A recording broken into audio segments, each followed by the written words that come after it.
नमस्कार साथियों, मैं पवन कुमार आप सभी का हार्दिक स्वागत करता हूं साथियों फिल्लर फोरम के इस मंच पर। फिल्लर फोरम ये मंच हमारा साथियों समर्पित है हायर एजुकेशन के लिए, जहां पर तैयारी करवाई जाती है एनटीए यूजीसी नेट जेआरएफ की। फर्स्ट पेपर सेकंड पेपर हम दोनों की प्रिपरेशन करवाते हैं साथियों। यहाँ पर सेकंड पेपर हिस्ट्री का मैं खुद एजुकेटर हूँ, और ना केवल एनटीए यूजीसी नेट जेआरएफ साथियों, बल्कि TGT, PGT, first grade, second grade, DSSB, college lecturer, KVS विद्यालय से संबंधित हिस्ट्री विषय के जितने भी कम्पिटिटिव एग्जाम्स होते हैं हमारे, चाहे वो स्टेट लेवल के हो चाहे वो सेंट्रल लेवल के हो, उन सभी को क्रैक करने के लिए आप हमें ज्वाइन कर सकते हैं। ज्वाइन करने के लिए वीडियो के नीचे डिस्क्रिप्शन बॉक्स में आपको लिंक मिल जाएगा, और सोशल मीडिया साइट्स का भी लिंक मिल जाएगा, वहाँ से आप हमें ज्वाइन कर सकते हैं। मिनिमम टेलीग्राम को जरूर ज्वाइन करिए साथियों, क्योंकि वहाँ पर मैं खुद जो है कि पोस्ट करता हूँ लेटेस्ट जितने भी जो भी होता है हमारा सिलेबस से रिलेटेड। ठीक है, तो और वीडियो अच्छी लगती है तो आप हमें हमारे वीडियो को लाइक कीजिए, चैनल को शेयर कीजिए और सब्सक्राइब कीजिए। ठीक है, ये तो था क्लास के बारे में। अब हम अपनी जरा क्लास के बारे में चलते हैं साथियों। तो पुराने स्टूडेंट सभी जानते होंगे कि हमारा मौर्य चैप्टर कंप्लीट हो चुका है, मौर्य साम्राज्य को हम पूरा पढ़ चुके हैं।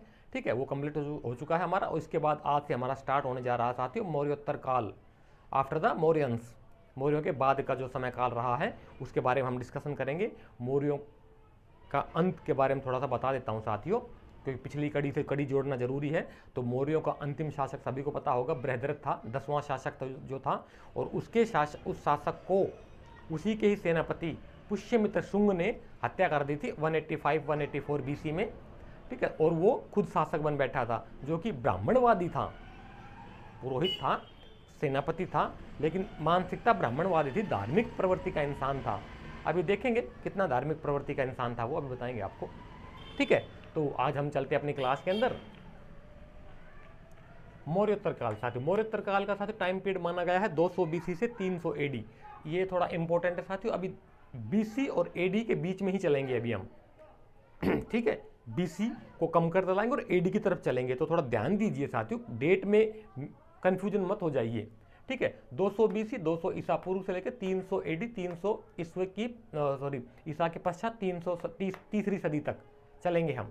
ठीक है, तो इसमें हमारे दो प्रमुख भागों में डिवाइड कर दिया है मौर्योत्तर काल को हमने। कौन कौन से में डिवाइड किया साथियों? फर्स्ट नंबर पे हमारा स्थानीय राजवंश, जो कि यहीं के राजवंश थे, उस समय के भारतवंश के ही राजवंश थे। कौन कौन से जिनमें थे प्रमुख? शुंगवंश, कर्णवंश और सातवाहन वंश। ठीक है, ये एक के बाद एक आए थे मौर्य के बाद में। और दूसरी तरफ हमारा साथ साथ आ जाता है विदेशी आक्रमणकारी। विदेशी आक्रमणकारी कौन कौन थे साथियों? यवन, शक, पहलव और कुषाण। पल्लव और पहलव में साथियों कंफ्यूज मत होइए, मैं फिर दोबारा बता रहा हूं आप सभी को, पल्लव बाद में आएंगे, अभी हम पहलव के ऊपर चर्चा करेंगे। ठीक है, पल्लव 6ठी-7वीं शताब्दी में आएंगे। तो शुंग वंश और कर्ण वंश को साथियों हत्यारे राजवंश माना गया है। क्यों? क्योंकि इन्होंने हत्या करके सत्ता अपनाई थी, राजगद्दी, राजा की हत्या करके, राजा को मार करके तब राजगद्दी हथियाई थी, तब शासन प्राप्त किया था इन्होंने। किन्होंने? शुंग ने और कर्ण ने। शुंग के बारे में बता देता हूँ। शुंग का जो पहला जो शासक जो है साथियों, इसका पुष्यमित्र शुंग के नाम से इसने शासन किया था। 185 बीसी में इसने हत्या कर दी थी अंतिम मौर्य शासक बृहद्रथ की, और सत्ता पर काबिज हो गया था। ब्राह्मणवादी नीति का प्रखर प्रवक्ता था, ये मानने वाला था ब्राह्मणवादी उसको। ठीक है, और इसके अंतिम शासक की साथ ही हत्या कर दी थी इसी के ही पहले शासक ने। किसके शासक ने? कर्ण वंश के शासक ने। तो हत्यारे की राजवंश की हत्या भी अंत भी हत्या के द्वारा ही हुआ, ये कह सकते हैं। तो शुंग वंश का पहला शासक साथियों पुष्यमित्र शुंग था। ठीक है, और अंतिम शासक था देवभूति। पहला शासक कौन था? पुष्यमित्र शुंग, और अंतिम शासक 10वां शासक जो था कौन सा था? देवभूति। तो इसमें टोटल 10 शासक हुए हैं हमारे। कितने शासक हुए हैं? 10 राजा हुए हैं। जिनका की शासन काल माना गया है 112 वर्ष, और इनकी राजधानी थी साथियों पाटलिपुत्र। ओबीसी बात है, साधारण सी बात है साथियों, जब मौर्यों की राजधानी ही पाटलिपुत्र थी, तो मौर्यों को हटा करके इन्होंने अब जब सत्ता पाई तो राजधानी भी वही रही होगी फिलहाल उस टाइम तक। फिर बाद में दूसरी विदिशा में दूसरी राजधानी विदिशा हो गई थी इनकी। ठीक है, पाटलिपुत्र थी। इनको जानकारी के स्रोत कौन कौन से साथियों? शुंगों की जानकारी के स्रोत कौन कौन से? देखिए साथियों, 2 स्रोत होते हैं किसी भी चीज़ को जानने के लिए। एक तो लिटरेचर एविडेंस, बोले तो साहित्यिक प्रमाण, दूसरा अभिलेखीय प्रमाण बोले तो इंक्रिप्शंस, पत्थरों पे खुदे हुए लेख या ताम्रपत्र वगैरह सब इंक्रिप्शंस में आ जाते हैं हमारे। ठीक है, तो शिला अभिलेख में कौन कौन से आते हैं हमारे? बरहुत का लेख साथियों, बहुत इंपॉर्टेंट है। बरहुत अभिलेख में इनका उल्लेख मिलता है। और धनदेव का अयोध्या अभिलेख, धनदेव इसी पुष्यमित्र शुंग का ही साथियों छठा वंशज हुआ था, 6वीं पीढ़ी में हुआ था धनदेव ने अयोध्या अभिलेख गुदवाया था और उसमें इसका उल्लेख मिलता है शुंगों की वंशावली का। और दूसरा मिलता है साथियों पुष्यमित्र शुंग के बारे में कि उसने कितने अश्वमेध यज्ञ किए थे। 1 मिनट साथियों।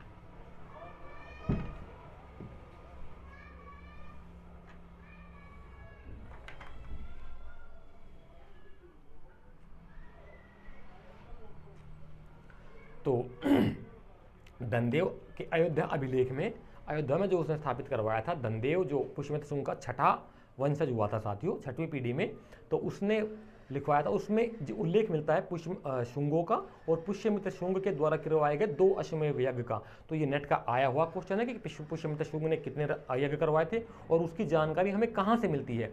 तो 2 अश्वमेध यज्ञ करवाए थे, उनकी जानकारी का अभिलेखीय प्रमाण मिलता है अयोध्या के धनदेव के अयोध्या अभिलेख में। क्लियर। तीसरा हमें यहाँ से जिसकी जानकारी जो मिलती है साथ ही वो मिलती है बेसनगर अभिलेख से। बेसनगर अभिलेख के बारे में बता देता हूँ। बेसनगर का जो अभिलेख है साथियों, हेलियोडोरस जो कि यूनानी था, यहाँ आकर के हिंदुस्तान भारत में आकर के उसने भागवत धर्म को ग्रहण कर लिया था और उसके उपलक्ष्य में उसने एक स्तंभ का निर्माण करवाया था जिसको कि बेसनगर, जो कि विदिशा या बेसनगर में स्थापित करवाया था, इसलिए उसको बेसनगर का स्तंभ बोला जाता है। किसका? हेलियोडोरस का, जो कि यूनानी था। भागवत धर्म को ग्रहण करने वाला पहला अभिलेखीय प्रमाण माना गया है बेसनगर के अभिलेख को। ठीक है, तो उसमें शुंगों का भी उल्लेख मिलता है, इसलिए ये भी इंपॉर्टेंट है। क्लियर। अब हमारे साहित्यिक स्रोत कौन कौन से साथियों, लिटरेचर एविडेंस कौन कौन से हैं शुंग डायनेस्टी को जानने के लिए? तो पुराणों को ना केवल धर्म से मत जोड़िए साथियों, ये पुराण जो है हमारे ऐतिहासिक ग्रंथ है। ये ब्रिटिशर्स ने हमारे माइंडसेट को ऐसा कर दिया कि वेदों को भी धर्म से जोड़ दिया, पुराणों को भी धर्म से जोड़ दिया, संहिताओं को, समृतिकाओं, सबसे धर्म से जोड़ दिया और बोल दिया कि ये सब अंधविश्वास है। ब्रिटिशर्स ने, उनको कौन सी संस्कृत आती थी यार? ना उनको एस्ट्रोनॉमी का ज्ञान था, ना संस्कृत का ज्ञान था, ना यहाँ के कल्चर से वाकिफ थे वो लोग। उसी को ही हमारे इतिहासकारों ने ले लिया, उसी के डर्रे पे चल पड़े। हमारी भी यहाँ के भी इतिहासकार क्यों कॉपी करने की परंपरा है, अपना एविडेंस, अपना एफर्ट्स लगाते नहीं है। यही कारण है कि जैसा उन्होंने ब्रिटिशर्स ने लिखा वैसा इन्होंने कॉपी कर दिया और लिख दिया कि उसने ऐसा कहा, प्रमाण दे दिए ब्रिटिशर्स के। जैसे कि क्या कहा, कनिंघम ने ये कहा, मिलता है ना। अब कितना सच्चाई है कितनी नहीं है वो तो या तो आप सब खुद रिसर्च करके बता करो उस चीज के बारे में। ऐसे ही माप तोल की इकाइयां हैं, उनके वहां पे पाउंड में चलता है, उन्होंने पाउंड में लिख दिया। हमारे यहाँ पे तो किलोग्राम में होना चाहिए, उन्होंने पाउंड में उठा के लिख दिया। ऐसे ही सिक्के के बारे में ग्रेन्स में होता, उन्होंने ग्रेन्स में लिखा, उनकी माइक्रो लेवल की यूनिट है, ग्रेन में मापा जाता है, पाउंड और ग्रेन में। जैसे हमारे यहाँ पे किलोग्राम और ग्राम में होता है, तो हमारे इतिहासकारों ने लिख दिया इतने ग्रेन के सिक्के मिले। अरे ग्रेन को ग्राम में बना दो यार, इजीली समझ जाएंगे, सब लोग समझ जाएंगे। नहीं, वहां एफर्ट नहीं दिखाएंगे अपना। तो बेसनगर। अच्छा हाँ, पुराणों में हमें इनका वायु पुराण, मार्कंडेय पुराण है, ये जो पुराण, इनमें वंशावली मिलती है इनकी।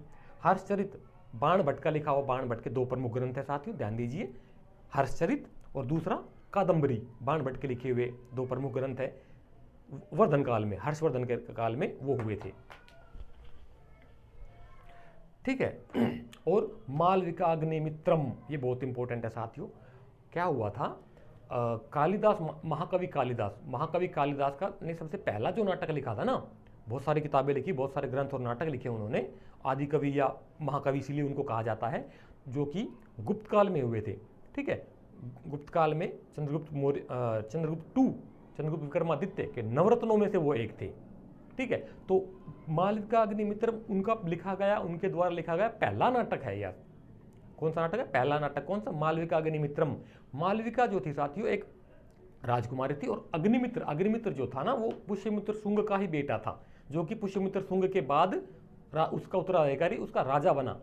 ठीक है, तो अग्निमित्र और मालविका की प्रेम कहानी के ऊपर यह नाटक आधारित है, तो इसलिए जोड़ करके लिख दिया मालविकाग्निमित्रम।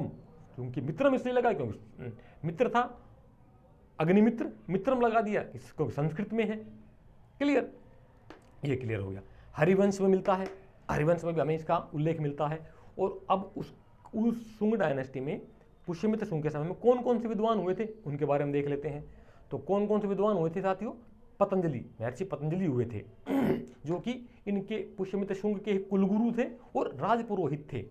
कुलगुरु और राजपुरोहित होता है ना, राजा का एक सलाहकार होता है, कुलगुरु और राजपुरोहित उसी के सामंजस्य से, उसी के सलाह से वो राजा कार्य करता है अपना, तो वो था। और उसी के कहने पर इसने अश्वमेघ यज्ञ किए थे साथियों, पतंजलि ने ही के कहने पर पुष्यमित्र शुंग ने अश्वमेघ यज्ञ किए थे। और उसमें लिखा है बकायदा, इयम पुष्यमित्रम याजयामः, क्या लिखा है? इयम पुष्यमित्र याजयामः, कि यहाँ पर पुष्यमित्र शुंग ने यज्ञ किया। क्लियर। और दूसरा जो प्रमुख विद्वान हुए हैं वो हुए हैं मनु, महर्षि मनु। हालांकि लिटरेचर में ये है, जबकि इनके आधुनिक इतिहासकारों का ये मानना है कि मनु स्मृति जो लिखी गई थी ना, वो शुंग डायनेस्टी में लिखी गई थी, शुंग राजवंश में लिखी गई थी। लेकिन अगर पौराणिक मान्यताओं और धार्मिक मान्यताओं में देखोगे ना, तो इसका काल कहीं इससे पहले, बहुत पहले आ जाता है हमारा, क्योंकि सब्जेक्ट में जो लिखा गया है हम उसी पर रहते हैं फिलहाल। ठीक है, तो शुंग डायनेस्टी में पुष्यमित्र शुंग के काल में क्या लिखा गया? मनु स्मृति, जो कि महर्षि मनु के द्वारा लिखी गई थी। और जो खुद जो है भृगुवंशी थे साथियों, भृगुवंश उनका खुद का राजवंश वंश था, जो भृगुवंशी था, ब्राह्मणों में आता है ये। और भृगु जो थे ना, इनसे बहुत प्राचीन धार्मिक मान्यताओं में भृगु महर्षि हुए हैं जो बहुत क्रोधित स्वभाव के हुए थे। अगर मुझे समय मिला तो मैं इसके बारे में थोड़ा बताऊंगा आपको। एक क्लियर हो गया? नहीं, अभी बचा है, अभी बच गया थोड़ा सा। उपाधियों के बारे में डिस्कस कर लेते हैं। उपाधियां कौन कौन सी थी? किसकी? पुष्यमित्र शुंग की। तो सेनानी या सेनापति, ये सबसे प्रमुख उपाधि है, सबसे ज्यादा इसी का उल्लेख मिलता है पुष्यमित्र शुंग के बारे में। सर्वतात का शंकर्षण, सर्वतात का शंकर्षण उपाधि मिलती है घोषुंडी अभिलेख में। घोषुंडी एक जगह का नाम है साथियों। देखिए क्या होता है अभिलेखों के बारे में, क्या होता है साथियों, जो अभिलेख जहाँ जिस जगह से, जिस स्थान से मिलता है ना, उसका नाम उसी स्थान के ऊपर लिख दिया जाता है। जैसे कि विदिशा से मिला था बेसनगर, या विदिशा से मिला अभिलेख तो उसको बोल दिया बेसनगर अभिलेख। इसी प्रकार के अशोक के स्तंभों के अभिलेख में दिल्ली टोपरा अभिलेख, ये वाला अभिलेख, कनगन हल्ली अभिलेख, कनगन हल्ली हालांकि दक्षिण भारत में पड़ता है, तो वहाँ से भी जो अभिलेख मिला उसको वहीं का स्थान का नाम दे दिया। तो इस चीज़ को थोड़ा सा ध्यान दीजिए इस चीज़ के ऊपर। तो घोषुंडी अभिलेख में संकर्षण, सर्वतात का संकर्षण की उसकी उपाधि मिलती है, किसकी? पुष्यमित्र शुंग की। क्लियर हुआ ये वाला पोर्शन? अभी हम दूसरी तरफ चलते हैं, इसको हम बाद में डिस्कस करेंगे, पहले अभी शुंग डायनेस्टी चल रही है हमारी। ठीक है, नीचे का। तो और उपाधि मिलती है इसकी द्विर अश्वमेघ याजिम, यानी कि 2 अश्वमेघ यज्ञ करने वाला। और कौशलाधिप, कौशल का अधिपति, कौशलाधिप बोले तो कौशल का अधिपति। कौन से अभिलेख मिलती है? अयोध्या का अभिलेख, अयोध्या अभिलेख में इसकी वो मिलती है हमें। ठीक है, इसके बाद क्या हुआ साथियों कि यवन आक्रमण हुए, यवनों ने आक्रमण करने शुरू कर दी। क्यों? क्योंकि मौर्य साम्राज्य बिल्कुल खत्म हो चुका था, पुष्यमित्र शुंग राजा बन गया था। अब राजा ने अपने हिसाब से सेटलमेंट सिस्टम को शुरू कर दिया, और उस तरफ से पश्चिमोत्तर भारत से यवनों ने आक्रमण शुरू कर दिए थे। देखते हैं उसके बारे में, जिसका कि उल्लेख मिलता है। हालांकि इस पर मतभेद है साथियों, इस पर मतभेद है कि विद्वान स्पष्ट रूप से नहीं बता पा रहे हैं इतिहासकार कि कौन सा शासक था वो जिसने पहला यवन आक्रमण किया था शुंग काल में। लेकिन अधिकतर विद्वानों का मानना है कि वो डेमेट्रियस था। कौन था यवन आक्रमणकारी? डेमेट्रियस। ठीक है, और जिसका एक उल्लेख मिलता है गार्गी संहिता में, गार्गी संहिता में यवन आक्रमण को उल्लेख मिलता है। मालविका अग्निमित्र में मिलता है जो कि कालिदास का लिखा हुआ है। और महाभाष्य, पतंजलि का महाभाष्य लिखा, पतंजलि ने सात्विक टीका लिखी थी, ग्रंथ लिखा था जिसका नाम है महाभाष्य। ये नेट का आया हुआ क्वेश्चन है, मैच मेकिंग में मिलेगा आपको। ठीक है, तो ये इसके बाद क्या, हाँ, एक जो कुछ इतिहासकार ऐसे हुए साथियों, ठीक है, जो कि शुंग राजवंश के जो पहले राजा हुए हैं ना, जैसे कि पुष्यमित्र शुंग, अग्निमित्र, तो मित्र नाम के आधार पर जिनका सरनेम मित्र आ जाता है तो उनको पारसिक घोषित करते हैं इस नाम से। लेकिन पारसिक नहीं थे, वो ब्राह्मण थे। सर्व रूप से अगर देखा जाए समग्र रूप से तो वो शुंग डायनेस्टी, शुंग राजवंश संपूर्ण ब्राह्मण थे वो। ठीक है, महाभाष्य में उसका उल्लेख मिलता हमें। तो विदर्भ का युद्ध हुआ उसके बाद 184 बीसी में। विदर्भ बोले तो विदिशा, विदर्भ बोले तो विदिशा में युद्ध हुआ था। किसके किसके बीच में? यज्ञसेन और वीरसेन। यज्ञसेन जो था साथियों विदिशा का ही राजा था, एक छोटा राजा था जिसका कि यज्ञसेन राजा था। और वीरसेन जो था साथियों, जो पुष्यमित्र शुंग का बेटा था, अग्निमित्र का प्रांतपति था, अग्निमित्र का प्रांत का सेनापति था। कौन? वीरसेन। इसने हमला करके इसको हरा दिया और दूसरी राजधानी बन गई थी विदर्भ या विदिशा बाद में। ठीक है। अश्वमेध यज्ञ किए थे इसने, किसने? पुष्यमित्र शुंग ने। तो यहाँ इसकी पुष्टि हो जाती है। अभी मैंने बताया आपको धनदेव के अयोध्या अभिलेख में, जो कि धनदेव जो था वो इसकी 6वीं पीढ़ी का उत्तराधिकारी था, 6वीं पीढ़ी का वो था। ठीक है। बौद्ध ग्रंथों में दिव्यावदान में खास तौर से साथियों लिखा गया है, बौद्ध ग्रंथ जितने भी है ना, इनको बौद्धों का घोर शत्रु बताते हैं। किनको? शुंगों को, खास तौर से पुष्यमित्र शुंग को। ठीक है। और हालांकि अन्य इतिहास इसे धार्मिक सहिष्णु मानता है, लिबरल मानता है शुंगों को, लेकिन बौद्ध ग्रंथों में बहुत कड़ा विरोध किया गया है शुंगों का, खास तौर से पुष्यमित्र शुंग का। पुष्यमित्र शुंग को वो बौद्धों का घोर शत्रु मानते हैं, कि इसके बारे में है कि इसने बौद्धों को बहुत ज़्यादा सताया था, बौद्धों को विहार नष्ट करवा दिए थे, बौद्धों के स्तूपों के ऊपर आग लगवा दी थी, सासाराम बिहार के अंदर खास तौर से। ठीक है। और इसने शपथ ली थी, दिव्यावदान तो यहाँ तक बताता है, दिव्यावदान जो है बौद्ध ग्रंथ वो तो यहाँ तक बताता है कि इसने शपथ ली थी कि मैं अशोक के बनाए हुए 84,000 स्तूप, 84,000 स्तूप जो अशोक ने बनवाए थे उनको समूल नष्ट कर दूंगा, ऐसा बताता है दिव्यावदान। किसके बारे में? पुष्यमित्र शुंग के बारे में प्रतिज्ञा की थी। क्लियर। और सियालकोट में गया वो, उसके बाद सियालकोट बोले तो शाक्कल या सियालकोट जो कि आधुनिक पाकिस्तान में है, वहाँ पर गया। वहाँ पर उसने घोषणा करवाई क्या कि जो एक बुद्धिस्ट का सर ला के देगा, मैं उसके एक सर के बदले 100 दिनार दूंगा। दिनार मतलब उस समय की करेंसी, उस समय का सोने का सिक्का जो होता था उसे दिनार बोलते थे। ठीक है। तो उसने ऐसा भी उसके बारे में बताते हैं कि सियालकोट या शाक्कल में जाकर के उसने घोषणा करवाई थी कि जो बुद्ध से संबंधित श्रमणों का या आचार्यों का एक सिर ला के देगा उसको मैं 100 स्वर्ण मुद्राएं दूंगा। ये मुझे लगता है कि बढ़ा चढ़ाकर अतिशयोक्ति है, बढ़ा चढ़ाकर लिखा गया है उसके बारे में। ठीक है। तो अब उसका अंत समय और देख लेते हैं।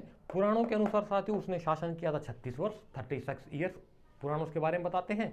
और थेरावली जो कि एक बौद्ध ग्रंथ है, थेरवाद आता है ना, तो वो कहता है कि उसने 30 ईयर्स शासन किया था, 30 साल तक उसने शासन किया था। उसके बाद उसका पुत्र जो है अग्निमित्र आ गया था। किसका पुत्र? पुष्यमित्र शुंग का पुत्र। तो अब ये था इसके बारे में मेन नाम। आज हमने थोड़ा इंट्रोडक्शन लिया है शुंग डायनेस्टी का, ज़्यादा बड़ा चैप्टर नहीं, छोटा ही है। ठीक है। तो ये सारा आपको क्लियर हो गया होगा साथियों अभी तक। अब हम इसके थोड़ा सा और आगे देख लेते हैं इसको डिटेल में। ठीक है।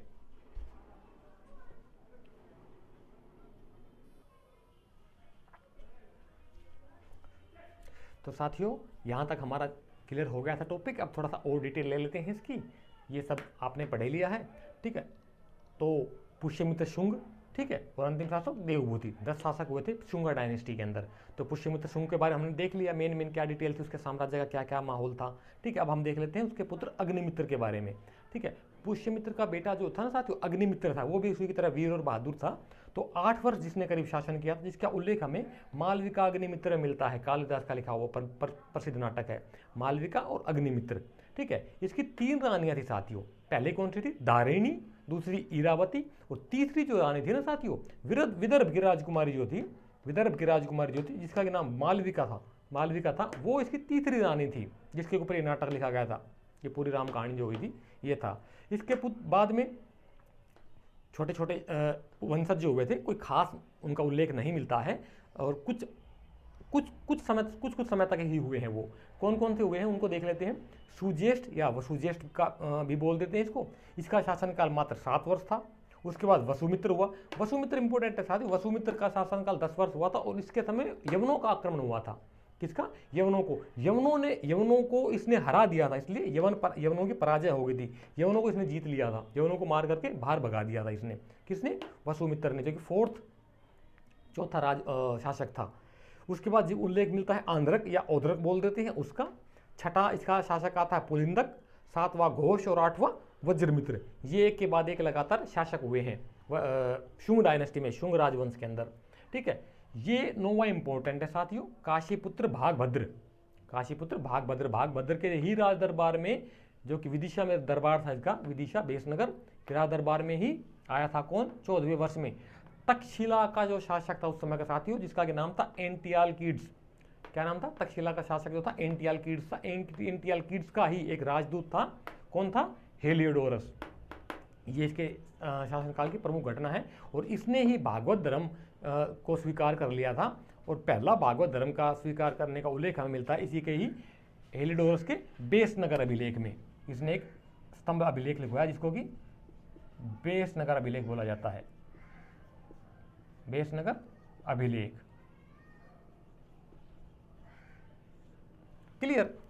और जो अंतिम शासक इसके बाद जो हुआ था साथी, उसका नाम था देवभूति। क्या नाम था?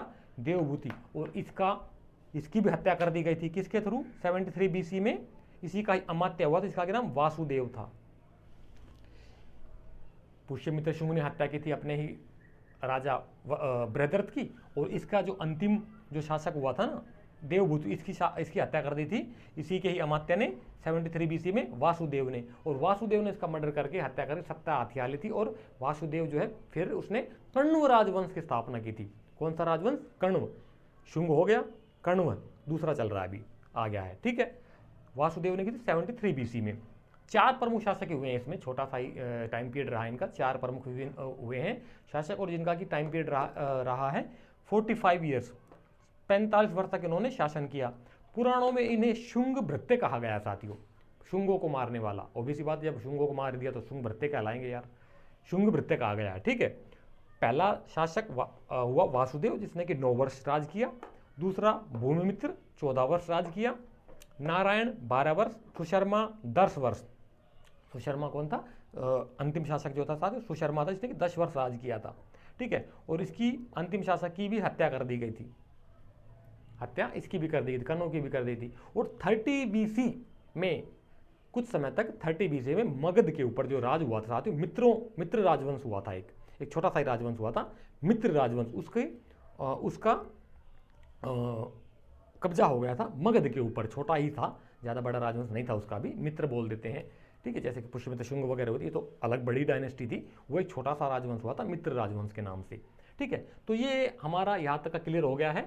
दूसरा शुंग राजवंश और कण्व राजवंश। कल हम पढ़ेंगे साथियों सातवाहनों के बारे में। नेक्स्ट हमारा जो डायनेस्टी आएगी सातवाहन डायनेस्टी, जो कि मातृ प्रधान डायनेस्टी रही है। मातृकुल, मातृ के नाम पे हुए हैं ज़्यादा राजा, माताओं के नाम पर ज़्यादातर उनका उल्लेख मिलता है हमें, ठीक है। तो आज की हमारी क्लास साथियों यहीं पर ख़त्म करते हैं इस क्लास को। आपका कोई सुझाव हो, कोई कमेंट हो, किसी प्रकार का कोई क्वेरी हो, क्वेश्चन हो, तो आप नीचे कमेंट बॉक्स के माध्यम से हमें पूछ सकते हैं, कोई दिक्कत नहीं है, ठीक है। लाइव ज्वाइन करने के लिए नीचे आपको मिल जाएगा लिंक सभी सोशल मीडिया साइट्स का, वहाँ से आप हमें ज्वाइन कर सकते हैं। फिलर फोरम का ऐप, फिलर फोरम की वेबसाइट के माध्यम से भी आप हमें ज्वाइन कर सकते हैं।